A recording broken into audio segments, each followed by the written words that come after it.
It's all the ultra wealthy who treat their investments like a business, right? That is the biggest difference between the normal investor and the institutional investor. The institutional investor treats investing as a business.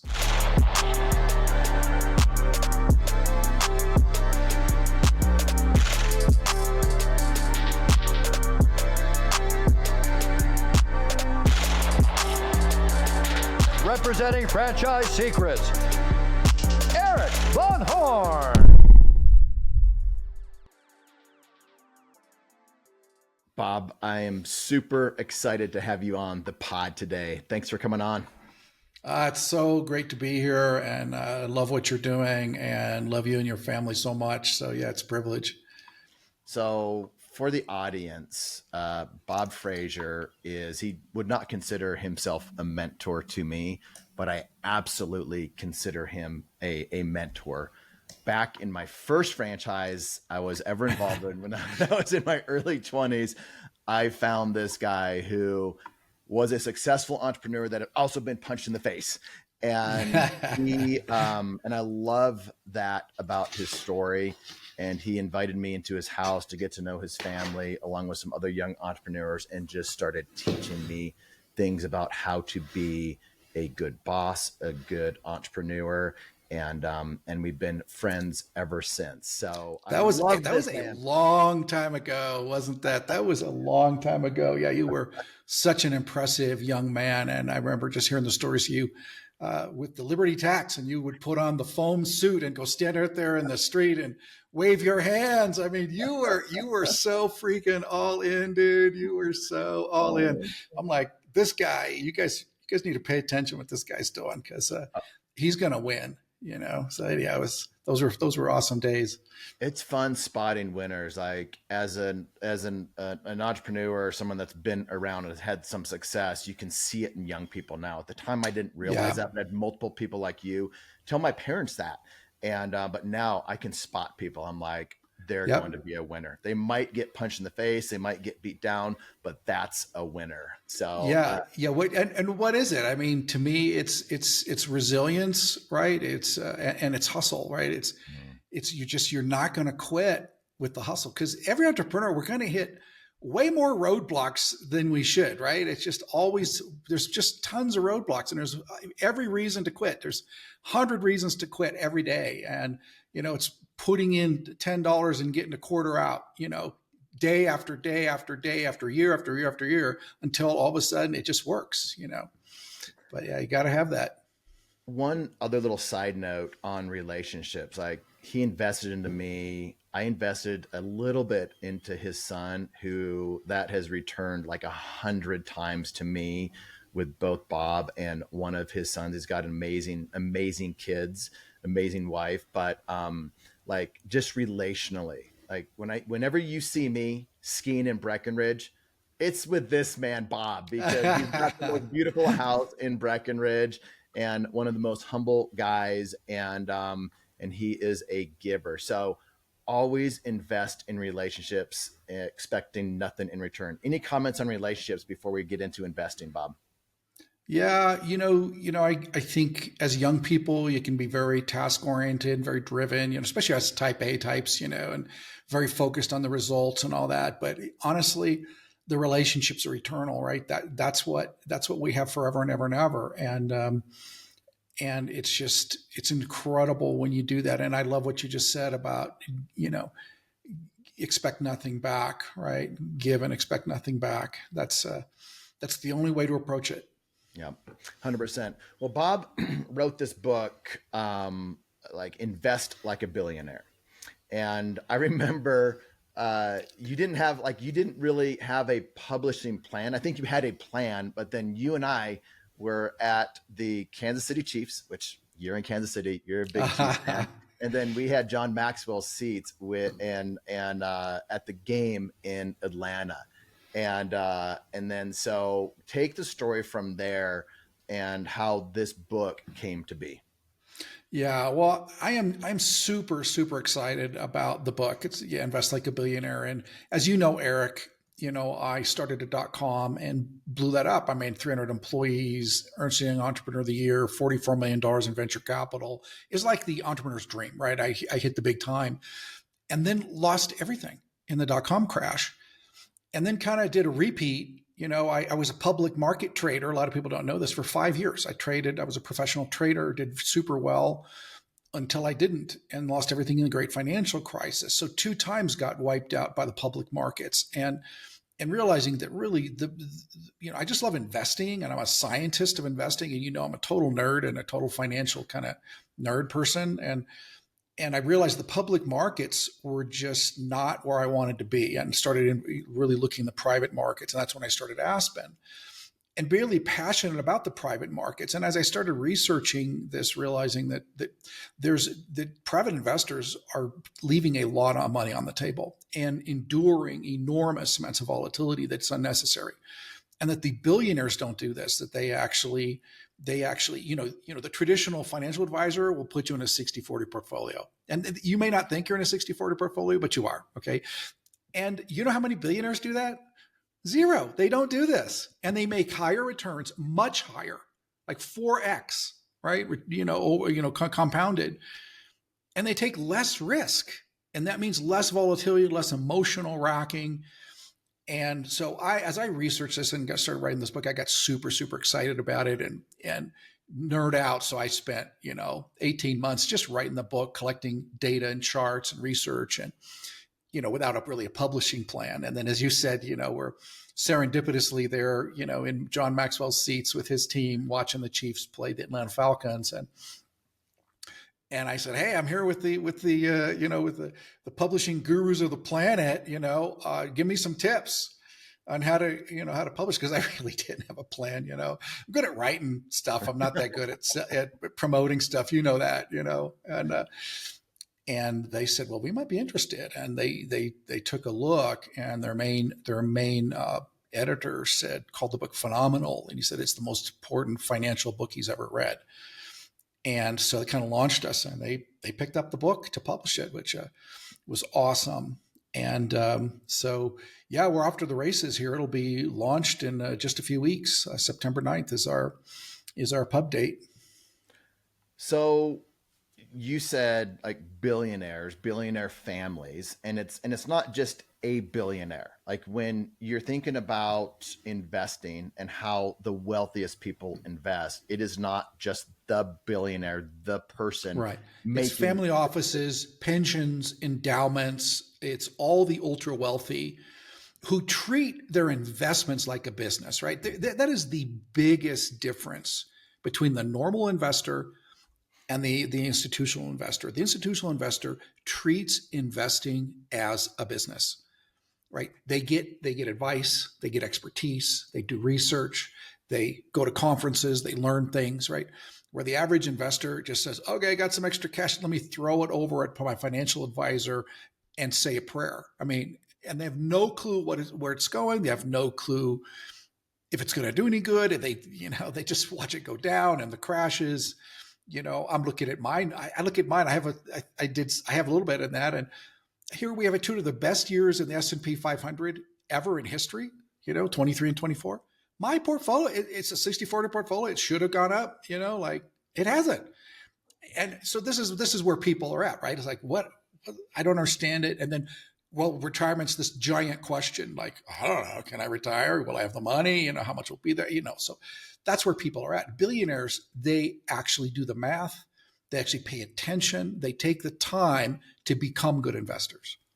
I think that's like what you just said, taking the time to become good investors. That's where I would say 80% of the people listening to this podcast, if you are an entrepreneur, you're making good money, you need to take time to learn to be a good investor now. Absolutely. Don't wait until there's a windfall of cash or there's a large exit. Like that's when that's when they join Tiger 21. That's when they start to learn investing. And that at that point, when you have a lot of money in your bank account, and I know this firsthand, it's easy to make bad decisions. That's when I had, extra money in my bank account.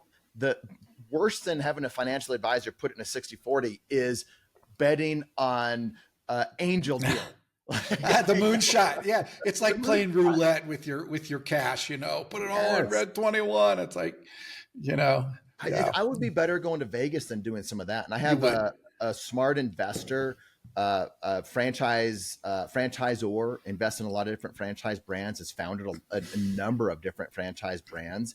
And he said, I have a amount of cash that I put into angel deals, really in franchising. And he's like, I tell my wife, this is my giving fund. This is my giving contribution fund to young entrepreneurs. It is.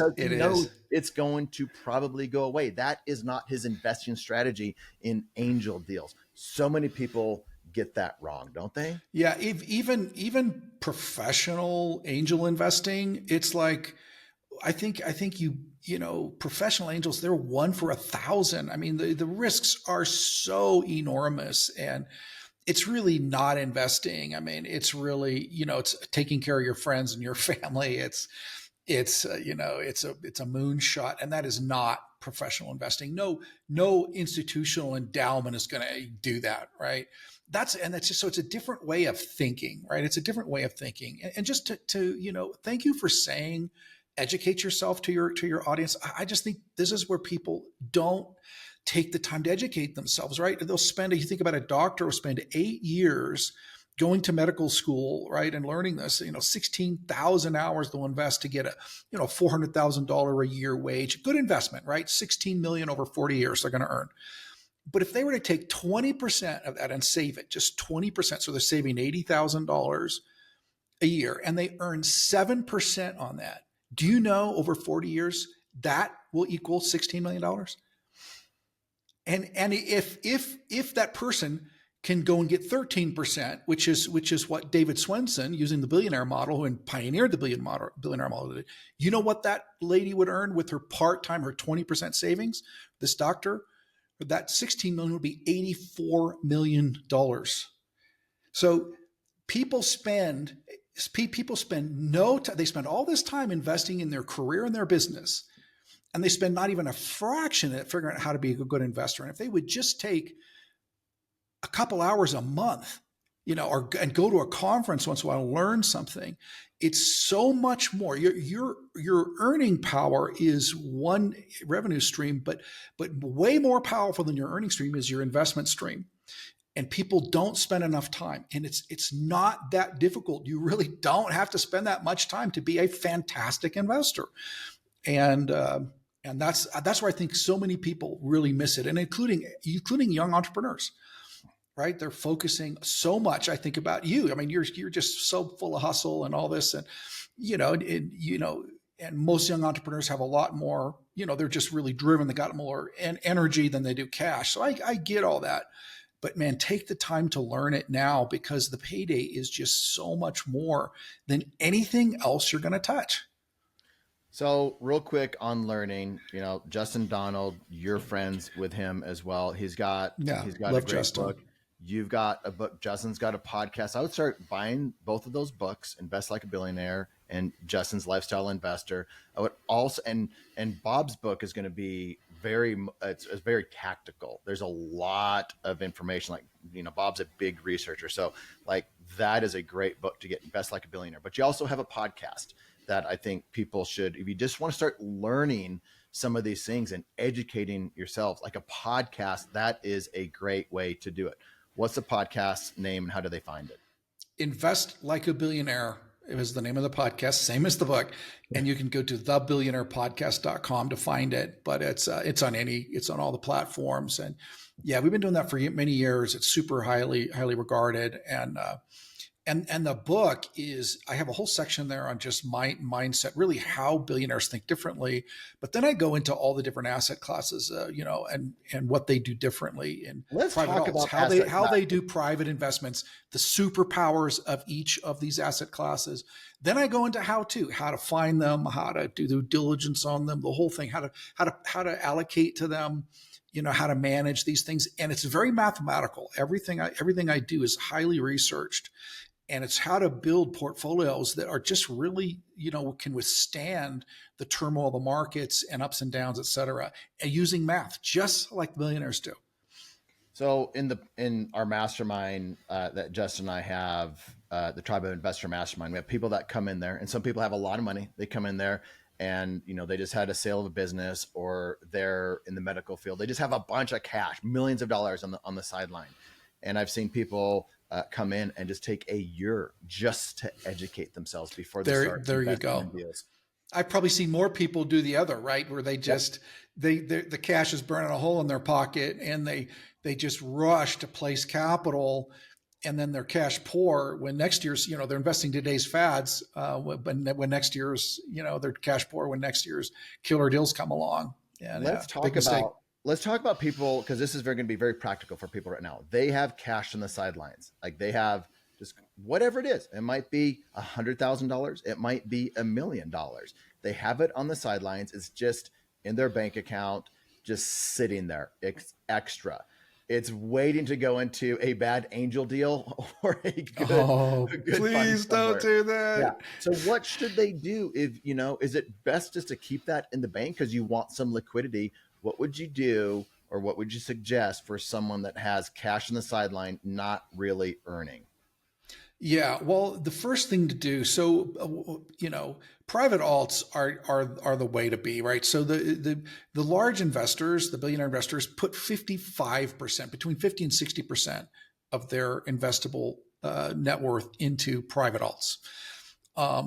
The reason most individuals don't do that is because of concerns about liquidity, right? The cash is locked up. That's right, it is, and that's actually a benefit. So you can't go and pull it out to buy the Lamborghini, or when you're terrified, to go pull the money out to do something dumb, right? So it's actually a benefit, and you get a discount, right? Because private markets trade at a discount because of the liquidity. It's called a liquidity discount. But here's the way you battle that. Is you actually do the math. You go and figure out your liquidity need. So you go look at the next 3 to 5 years. How much am I going to need? What's my reserve for my operating business? Any capital calls I'm going to need, putting a kid through college, or buying, replacing an aging car. Run the whole gamut and figure out your liquidity need, and then keep that in cash and bonds, right? So keep that in cash and bonds, and a line of credit. So I really love lines of credit. Love them, love, because they're not expensive. They're cash is very expensive to keep. It's because it doesn't earn. And then the rest. Go ahead, keep going. So do the math. Figure out your liquidity, and then put the rest into investments. Line of credits. Give me an example. So you got the HELOC, the home equity line of credit. You've got just a straight line of credit that you can get from a bank. I've got both. Like, I don't owe very much on my house, but I have a HELOC that is just sitting there. Let's say that's awesome. And then I have just a straight line of credit from a bank as well. And it's not very much. I think it's $100,000, but I want to have just a line of credit with a separate bank from my HELOC that is just there. The best time to get a line of credit is when you don't need a line of credit. So absolutely. Give us a little bit more on lines of credit and why it's important, or how to get them. Yeah. Lines of credit are awesome. And as you said, bankers are like umbrella salesmen that disappear whenever it starts to rain. Right. So you definitely want to go get your line of credit when you're sitting pretty. But yeah, I have a line of credit, it's actually, it's secured by real estate, but it's a business line of credit, which is awesome. So it's all tax deductible, the interest. And yeah, lines of credit are incredible because you don't have to reserve cash. So especially for a smaller investor, if you've just got, a couple $1 million to invest. Well, if you've got this liquidity, $500,000 or $1 million liquidity need, you can't really invest very much. But if you can replace that cash with a line of credit, now you can deploy that cash into something productive, And so lines of credit are incredible, right? They're awesome, and it lets you draw down. So they're basically free. It doesn't cost you anything to have liquidity, whereas cash is expensive because you can't deploy it. So then I use that cash. A good deal comes along, like last year we had, best investment deal ever in all of history, dropped on our laps, and the energy fund. I mean, we closed it in February of last year. It started dividending the next month at an 18% rate. And that's not even all the cash it's generating. I mean, so I was able to go in my line of credit and invest beyond just what I had in cash. And then I pay that line of credit down as I'm able, so it just lets you go and really capture that incredible deal. It lets you, even do a little bit of leverage, I love getting real estate debt because it's cheap. And then using the proceeds to go invest in private credit, which you're earning, low double digits. And that's what banks do. It's called net interest margin, right? You make the spread, and love that. Talk about that structure, because I know I'm invested in some deals like that. Not even a deal. I don't know if you call it a deal, but I have money just sitting in a fund that fund is lending out money to real estate investors and whatnot. It's a private credit fund. Yeah. Private credit. So you've been doing that as well. So you have one of those that you run. There's multiple different. Got two of them. Yeah, and I think I love those, and I think in general, I can't remember what report I was looking at. I think it might have been a Tiger 21 or something like that, where more people are going into private credit right now. Oh yeah. It's huge. Private credit. So what's happened is banks have backed off lending. Private credit has stepped up big time, and people don't realize this, right? So, I started Aspen, our income fund, the big private credit fund, when a public market investor guy said, "Hey, I've got this little settlement. I've got $1 million settlement. I need to earn income. Can you help me?" Because he knew I was smart with investments, and I said, "Good luck, buddy." I mean, because there's nothing you can do. You want to earn income in the public markets? Good luck. I remember sitting down with my private banker and saying, "Hey, I'm part of an endowment. We've got a few $1 million. We want to earn, double-digit income." They looked at me like I had four heads and I was uneducated. And so I shined them on, and we went and placed capital with two private credit funds, and we're earning double-digit cash returns. People don't realize that's possible. Not only is it possible, it's private credit. Its superpowers are cash flow and safety and liquidity, which you can actually get private credit funds that have liquidity. Both of ours do, where you can, quarterly or annually, you can get your money back. And they're very safe. So because you're lending, right, you're not playing the equity game. You're way ahead of the equity. We're doing deals where, we're lending $3 billion on an apartment complex, and we have $10 million in equity above us, right? And we're going to get paid every dime before the equity gets anything, right? So it's just there's an extra margin of safety, and private credit is one of my favorite asset classes, and people are very much underallocated to it. Attention, franchisors and franchisees. There are two really important resources that I want to share with you that will help you avoid costly mistakes and increase your enterprise value. The first is our free Facebook group. It's a community that has over 4,000 franchisees and franchisors in it. When somebody asks a question, they get honest and authentic answers from multiple perspectives. You can join the group for free over at franchisesecrets.com/Facebook. The second resource I want to share with you is if you're a franchisee and you want to be around a community of successful Zs and other brands and in other industries, this is why I created the Franchisee Mastermind. If you want access to the best single and multi-unit owners to know what they're doing, or if you want to be around other multi-brand owners, then you'll want to check out my Franchisee Mastermind. The reason why people join is they want access to my Rolodex, my connections, to each other. They want a shortcut success, both short-term and long-term. Links will be in the show notes or at scalablefranchise.com. Let's shift gears to tax shield structure and things like that. One of the things that I'm doing at Front Street Equity is we have franchisors that we work with, and they all come to us with LLCs, and that's how it's structured.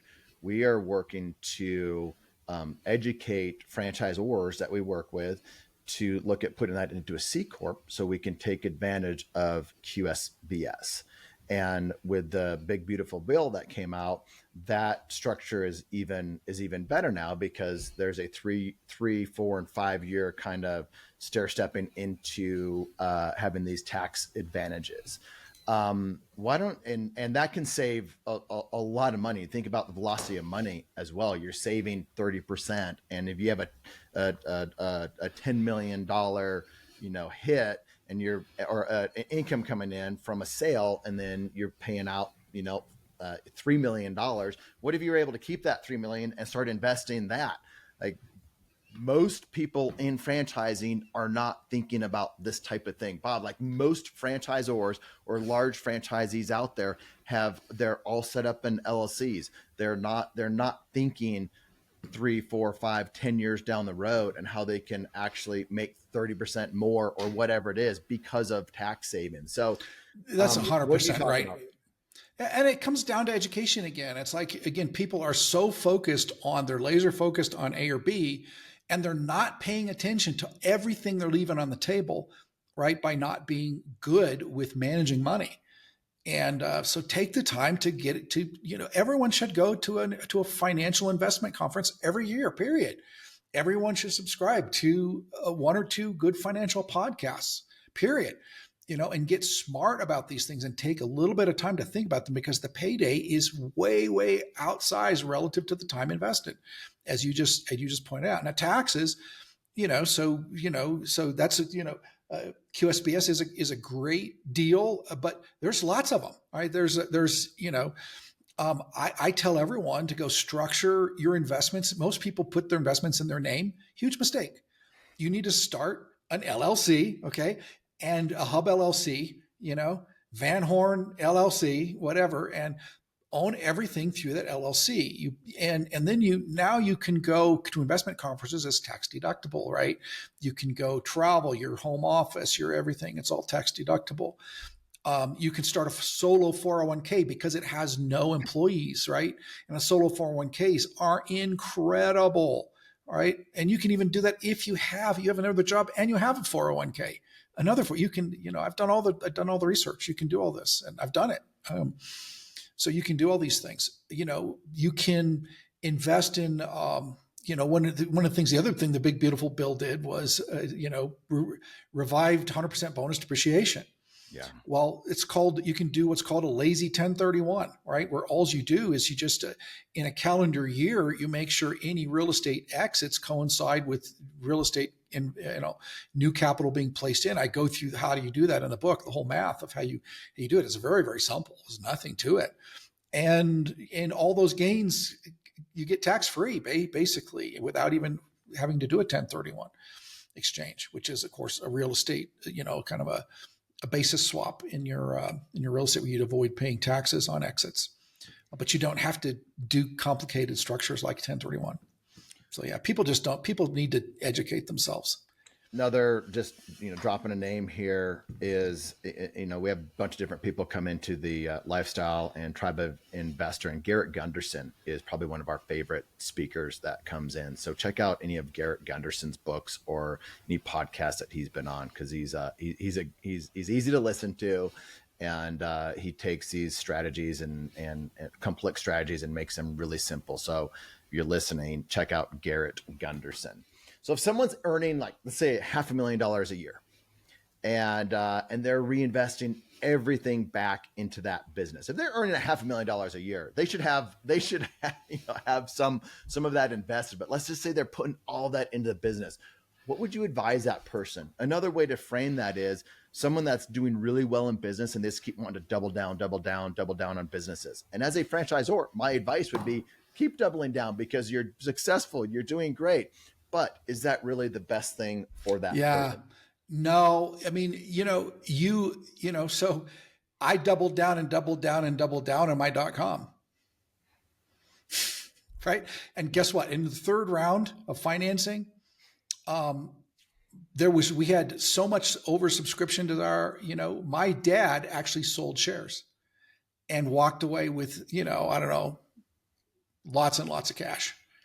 And sold shares in the round. And I was like, kind of offended, it's like, but when the whole thing crashed, he's the only one that walked away with money, and so it is, I get that you want to invest, and your best investment is going to be yourself. It is, but that doesn't mean it should be your only investment, right? even if it's your best, should it be your only? Because there's still a huge amount of risk on it, and things out of your control, right? We entrepreneurs to be very optimistic and very, we very much believe in ourselves, and that, as we should, right? But boy, take 10% or 20% and save it. Yes, even if your business is your best investment, absolutely pull cash out. I wish I had. It would have changed my life, from going, becoming impoverished to, from being I was worth, several $100 million on paper, and that's just it. It's paper wealth, and so I think it makes a lot of sense. Look, take 10% or 20%. It's not going to kill your business. And what's more, having a little liquidity is great, right? On the side, just even for your business. So just to be able to endure some of those things. So figure out your liquidity need, put the rest in investments, and especially in private alts.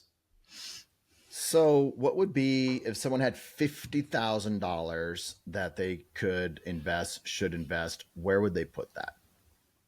And why? I mean, honestly, it depends on where you're at. If you're really short on cash and you want to make sure you have liquidity. I mean, I would definitely look at private credit. If obviously the public markets are where the first place everybody's going to go. The problem with that, of course, is we're at nosebleed valuations right now. Is it going to continue?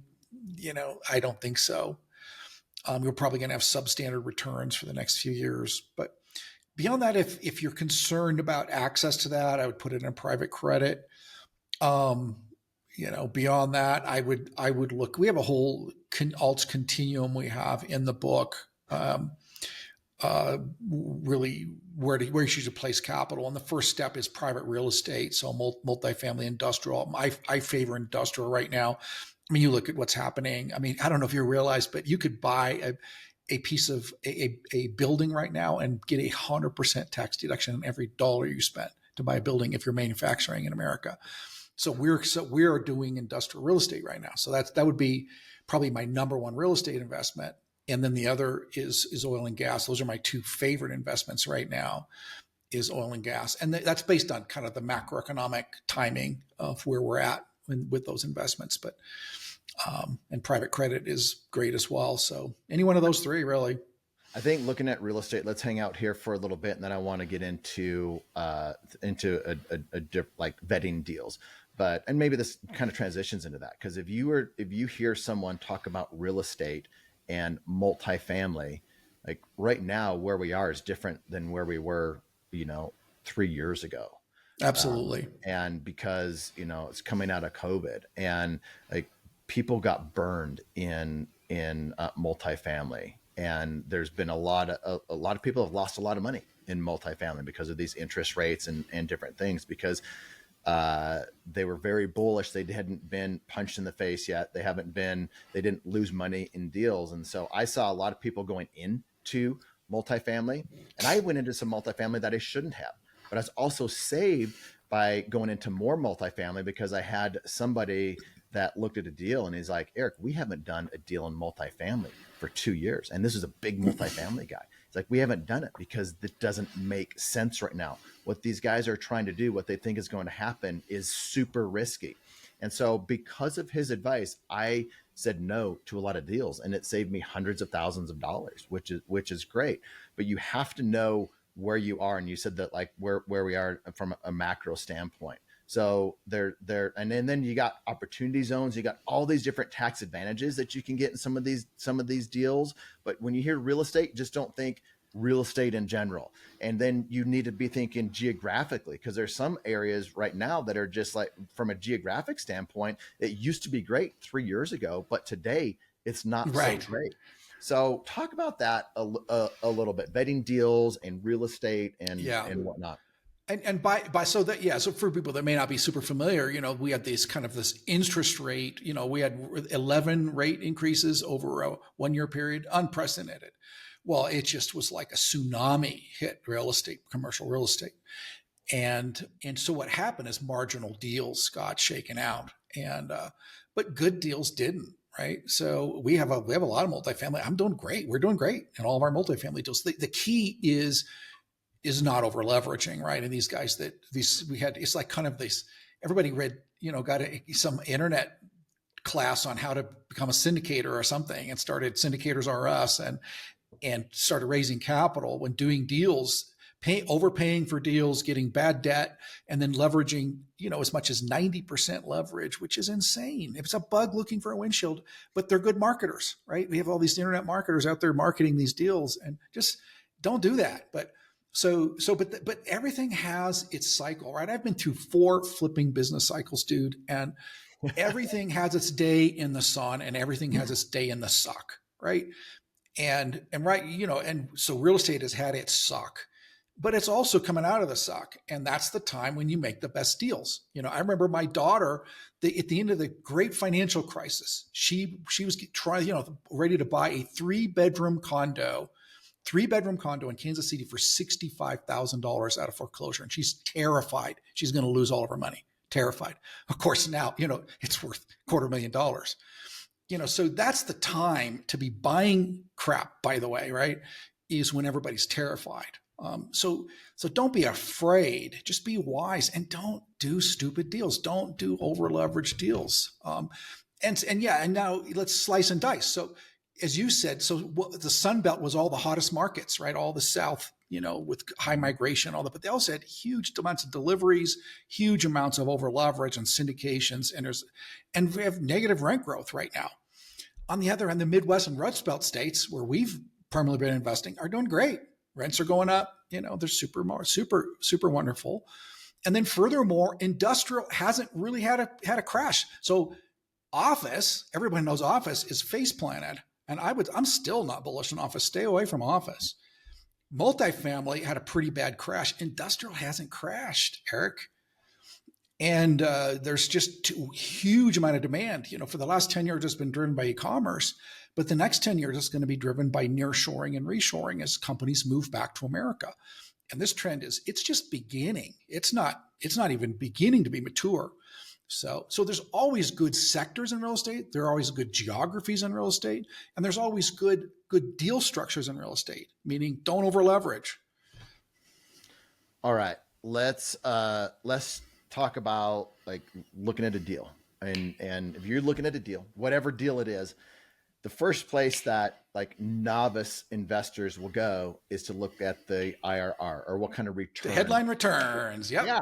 And you look at that and you see a 26% IRR or whatever it is. Like when you see like what the sponsor or the person putting the deal together says in terms of the return, like what do you do? How do you vet a deal? What do you see when you see that? Yeah, I mean, our firm is Aspen Funds, and we have like 900 accredited investors, so we've seen how they respond to everything. And yeah, you put headline returns, 20+%, and everybody jumps on it. It doesn't matter. But you got to realize those things, it's just a spreadsheet exercise and it's nothing more than a set of promises, right? And I can make returns. I can make a spreadsheet, tell you whatever you want to hear, right? And I've seen deals, multifamily deals, they're projecting 10% per year of rent growth from inflation. Well, that's never going to happen. And they're predicting, cap rates dropping by 2 or 3%. That's never going to happen. And you do that, and all of a sudden you've got incredible numbers. Or you leverage up 90%. Yeah, you leverage 90%. You've got to flip an amazing upside. But you got to, so here's a difference between really experienced, sophisticated investors and unsophisticated. The sophisticated are much more concerned about not losing money than they are about making money. And it's mathematical. So I can show you, and I have a couple examples in the book. Mathematically, it's far more important to minimize losses than it is to maximize gains. And so you focus on risks. You look at the risks, not the headline returns. So, and institutional investors, they're doing this. They're looking at the risks primarily, right? And so if you lose 100%, you're done, right? Your compounding is over. If you lose 50% in a deal, the next year you got to make 100% returns to break even. And so you know, don't pay attention to headline returns. Just look at other things. All right. Shifting gears once again, one thing that you and I have had a lot of private conversations about is like generational wealth. Like it's, and I just did a post about it the other day, and, you help me think differently. Can you talk a little bit about like what you do and your mindset around generational wealth and how you think about it as a family? Yeah, that's awesome. And you've got younger kids. Mine are all grown and married and with kids. So, and it's something to think a lot about. But wealth, most people just throw their wealth at their kids. And that really has a poor track record if you look at what it does to people, right? So all of a sudden people maybe don't have to work anymore. They don't, and it's just not good, right? We are designed to work, right? We're designed to provide value, to serve through labor, and it creates character and meaning and purpose and everything else. So what I wanted to do was, I put together a structure, a C corporation, by the way, where I took 2/3 of my main business and I contribute the whole business into a C corporation, and then took 2/3 of it and donated it to a donor advised fund. And so all the cash flows go to a donor advised fund, and then teach my kids how to manage it. So they're stewards of the capital, but they can't spend it on themselves. They're primarily stewards of investment and stewards of giving, right? So it's kind of fun. So they can't screw themselves up with it, right? They can change the world with it, but they can't just screw themselves up with it. And so there's a fine line. You want to give them enough where they feel like, hey, I can start a business, or I can take care of my family, and I can be generous, but also not enough where they don't have to make good choices about their life and their future. Can you talk about your family meetings? Yeah. And, it's interesting. So you don't think about this, you got all your girls, but what's going to happen is those girls are probably going to go off, and they actually might get married. I know that's terrifying. You got your shotgun ready, and, you're the main man in their life. And there will be a day, Erik, when you will not be the main man in those girls' lives. And you're going to get some dudes coming along who have a completely different set of values, and they're not necessarily bad values; they're just different. And so, how do you have this idea of purpose and generational, family lines and meaning and giving and benevolence and all these things? And so we've started creating, we have an annual meeting that we do related to this family office that we have and this C corporation. And I bring in outside speakers. We bring everybody up. It's all expenses paid. We have a ton of fun. We've done it up here in the mountains. We bring in an army of babysitters, so that we have the adults just focused, and we spend a day chatting, getting to know one another. We do a lot of fun stuff as families. And the idea is really just intermixing values, starting to get to know one another and understanding one another, building relationships. And it's a blast, but I also have teaching. It's a conference. It's a full-on conference with inspiration, with, relationships, experiences, the whole thing. And I want to do that for the next 10, 20 years, 30 years. And it's just your family. It's just my family. It's you and Lauren, your wife, your kids, their spouses, and their children, babysitters for the children. That's it. And it's been incredibly fruitful. I mean, right now it's mostly relationship, but just getting on the same page with talking about, like, what's our heart? What do we want to change in the world? And getting on the same page with those kind of things. It's just been absolutely incredible. And very, very meaningful, and everybody looks forward to it, So I've learned a lot from Bob on how to be an entrepreneur, how to invest. But the thing that I've learned most from him is how to be an amazing father. And because he's one of probably only 5 people that I know that have kids that are doing amazing with spouses and their families. Like, that is so unusual. And that's the thing that I love about this guy. And so how do I help my kids understand, like, for me, Bob, I was about earning money, because that's where I was in life. Now we have money, and I just had it I was working out with my family in our gym just a little bit ago, and on the whiteboard I put something: I need to teach my children about stewarding wealth, not just about making an income. So how do I do that with my girls? That is so important because, truly, look, every dime you make, or me and I make, Erik, we're not going to keep anything. It's all going to be given away, right?